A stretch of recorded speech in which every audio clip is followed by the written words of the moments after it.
நேற்று முன்தினமா ஒரு நண்பர் தொலைபேசியில் பேசி கையில் ஒரு கையெழுத்து பிரதி இருக்கு, நீங்க செய்தத பதிப்புக்கு அச்சிட்டு வெளியிடணும்னு கேட்டுக்கொண்டாங்க. ஒரு பதிப்பாளர் சொன்னார். நிறைய பேர் இருக்காங்க, அவங்களுக்கு பதிப்பாளர் கிடைக்கல, அது வாய்ப்பு கிடைக்கல.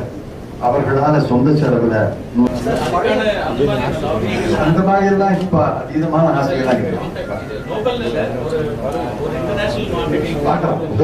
முதல்ல தமிழ்நாட்டு மக்கள், தமிழ் பேசும் மக்கள், தமிழர்கள் என்று பெருமையோடு சொல்லிக் கொள்ளும் மக்கள் ஒரு நூலுடைய முதல் பதிப்புடைய 2000 பிரதி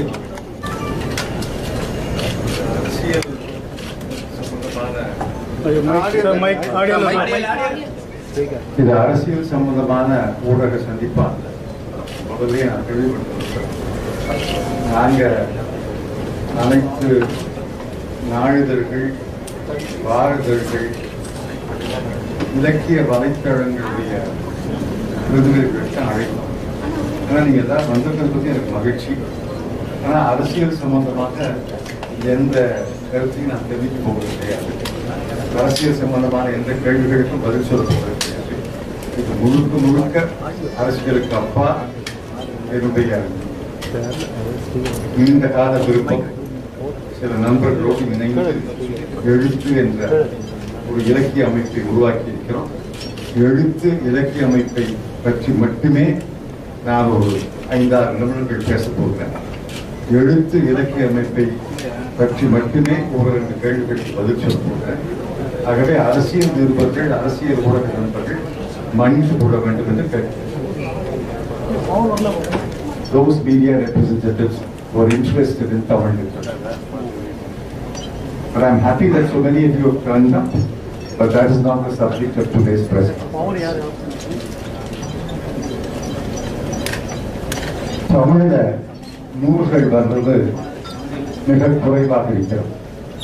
குறிப்பாக புதிய எழுத்தாளர்கள், இளம் எழுத்தாளர்கள் தன்னுடைய முதல் நூலை பதிப்பித்து வெளியிடுவதற்கு மிகப்பெரிய சிரமங்களை எதிர்நோக்கி பல பேருக்கு முதல் நூல் கூட வெளிவருவது கிடையாது. 30 ஆண்டுகளுக்கு முன்னால் என்னுடைய நெருங்கிய நண்பர் ஒரு பிரபல எழுத்தாளர், அவர் பெயரை நான் குறிப்பிட விரும்பவில்லை, அவர் பல பத்திரிகைகளில் சிறுகதை எழுதினார், நாவல் எழுதினார். ஆனால் முதல் நூலை வெளியிட முடியும்.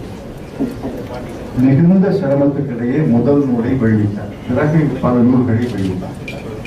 அதை போல எத்தனை எழுத்தாளர்கள் தமிழ்நாட்டில் இருக்கிறாங்கிறது நினைத்து பார்க்கும் பொழுது கவலையாக. கோவையிலே நடந்த செம்மொழி மாநாட்டில் நிறைவு நாள் விழாவில் நான் கலந்து கொண்டு பேசும்போது யோசனை சொல்றேன்.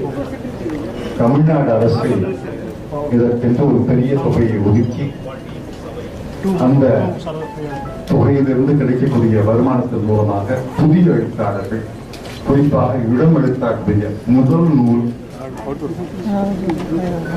பதிப்பித்து வெளியிடுவதற்கு துணை செய்ய வேண்டும் என்று சொன்னேன். அந்த யோசனை பரவலாக வரவேற்கப்பட்டது. அதை ஏற்று செயல்படுவதாக அரசு தரத்தில் சொன்னார்கள். ஆனால் பிறகு எதுவும் நடந்ததாக எனக்கு தெரியும். இன்னைக்கு அரசு நூலகங்களில் கூட தமிழ் நூல்களை வாங்குவது மிக அரிதாக இருக்கிறது. அதை பற்றி பல செய்திகள் வருகின்றன. உண்மையா இல்லையா எனக்கு தெரியாது. அரசு நூலகங்கள்ல 600 பிரதிகளை விற்பதற்கு தலைகீழாக நிற்க வேண்டி இருக்கிறது. தோப்புக்கரணம் லாப நஷ்டத்தோடு இயங்குகிற அறக்கட்டளை அல்ல. லாப நஷ்ட நோக்கம் இல்லாமல் முழு செலவையும் ஏற்றுக்கொண்டு இந்த முதல் நூலை வெளியிடப்படும். வருஷத்துக்கு எத்தனை நூல் அந்த மாதிரி கிடைக்கும்னு எனக்கு தெரியல. ஆனா நான் பேசிய பல நண்பர்கள் தான் நிறைய இளம் எழுத்தாளர்கள் இருக்கிறாங்க. நிறைய பேர் படிகளை தருவார்கள், கையெழுத்து தட்டுச்சுவதியை தருவார்கள். அதை நல்ல இலக்கியவாதிகளை கூட்டு தேர்ந்தெடுத்து ஆண்டுக்கு ஒரு குறிப்பிட்ட எண்ணிக்கையிலே நூல்களை வெளியிட முடியும் என்று நம்பிக்கை கொடுத்தாங்க. எனக்கு முதல் வருஷத்துல 10-12 நூல்களை வெளியிட்டா நான் மகிழ்ச்சி அடைகிறேன். 10-12 நூல்கள் கிடைக்கும் நம்பிக்கையில் தான் அதை தொடங்கி இருக்கிறோம். அருமை நண்பர்கள் டாக்டர் அபய் நவராஜன், கவிஞர் மு. மேத்தா, கவி பேரரசு வைரமுத்து, நரதின் மைந்த முத்தையா 4 பேரும் அலங்காவலர்கள் இருப்பதற்கு ஒப்புக்கொண்டிருக்கிறார்கள். அவர்கள் துணையோடு இந்த அமைப்பு தொடங்கப்பட்டிருக்கிறது. திங்கட்கிழமை மாலை 6 மணிக்கு, அதாவது நவம்பர் மாதம் 3ஆம் தேதி மாலை 6 மணிக்கு அதனுடைய அறிமுக விழா. எங்களுக்கு கிடைத்த முகவர்களுக்கெல்லாம் அழைப்புகள் அனுப்பியிருக்கிறோம். இலக்கிய அன்பர்கள், எழுத்தாளர்கள், கவிஞர்கள், நாவலாசிரியர்கள், பதிப்பாளர்கள், பத்திரிகை ஆசிரியர்கள் என்று எல்லாருக்கும் அழைப்பு அனுப்பியிருக்கிறோம். இதன் மூலமாக இந்த செய்தி பரவி புதிய எழுத்தாளர்கள், இளம் எழுத்தாளர்கள் தங்கள் நூல்களை எங்களுக்கு அனுப்பிவைக்க வேண்டும் என்று அங்கு கேட்டுக்கொள்ள போகிறோம். அதை நல்ல இலக்கியவாதிகளை கொண்டு நல்ல நூல்களை தேர்ந்தெடுத்து தரமான நூல்கள், உயர்ந்த இலக்கியம் என்று எல்லாரும் ஏற்றுக்கொள்ளக்கூடிய நல்ல நூல்களை வெளியிடுவதற்காக இந்த அமைப்பு தொடங்கப்பட்டிருக்கிறது.